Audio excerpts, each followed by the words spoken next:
Hey guys, Brazzle the Gamer here. We're going to talk about Mickey Mousecapade today.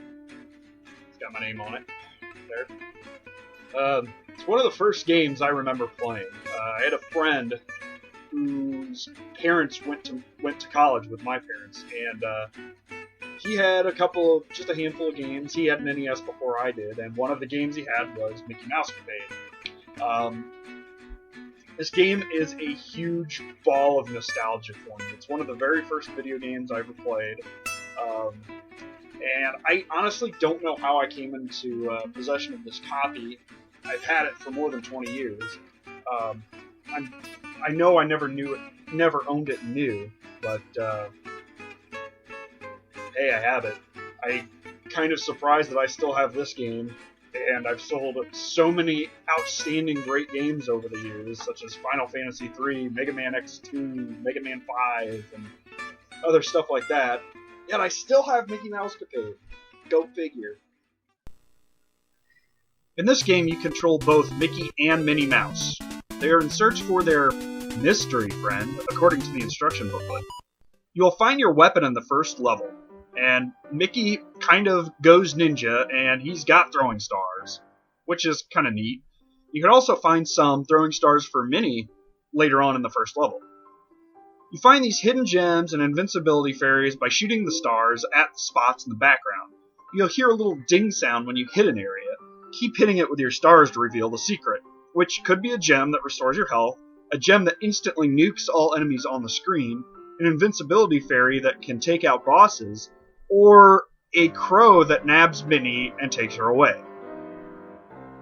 If Minnie is kidnapped, you have to rescue her before you can finish the level. You have to find a hidden key, much the same way you find any other hidden item, then pick the right statue to save Minnie. The statue is completely random, so you may have to do this several times.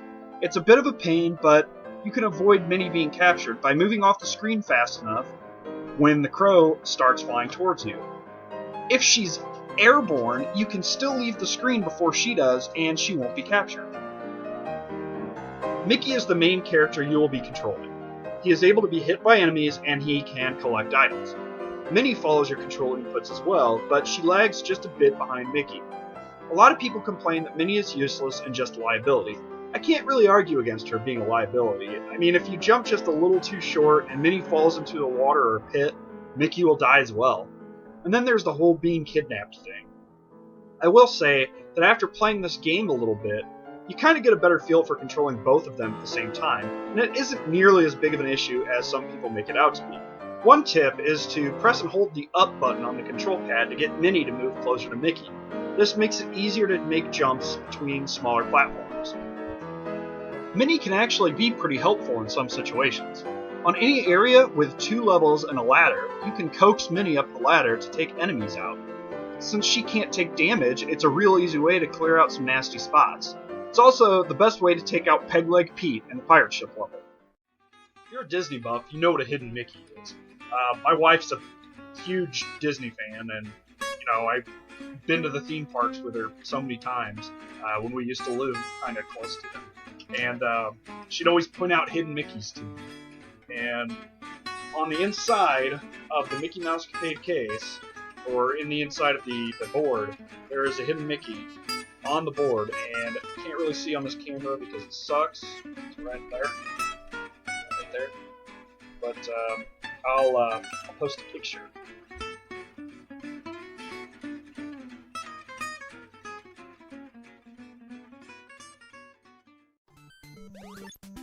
The graphics and music aren't anything special for the NES, but since the game was originally released on the Famicom in 1987, it's not bad. The graphics aren't terrible, and you could pretty much tell what everything is on screen. The music isn't great, but it's catchy, and it will get stuck in your head. I've been humming the Funhouse tune on occasion since the late 80s. The level design leaves a lot to be desired. It's kind of uninspired and just feels pretty generic. The only level that's really interesting at all is the castle level at the end of the game. It's a maze kind of like the Funhouse, but it's not nearly as, blocky. I don't really have words. The forest level is a gigantic pain in the ass. I guess as a kid, a pen and paper would have really helped me out.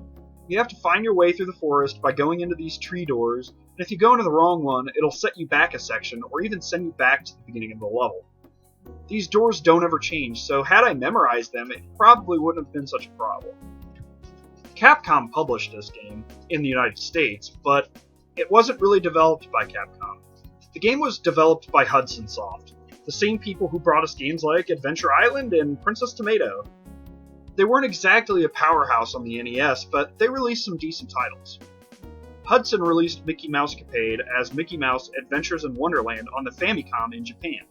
Originally, most of the boss characters were characters from Alice in Wonderland, but Capcom changed them to early Disney characters instead.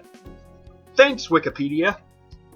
In conclusion, I can't really recommend or not recommend Mickey Mousecapade, especially to players who don't remember it from when they were kids. It's not a bad game, it's just a mediocre platformer. It's a fun challenge if you do remember it as a kid and you want to go back and revisit it. It's a cheap pickup in pretty much any retro game store. I mean, I don't think I've never not seen this game. It's incredibly common. But that's Mickey Mousecapade. Later.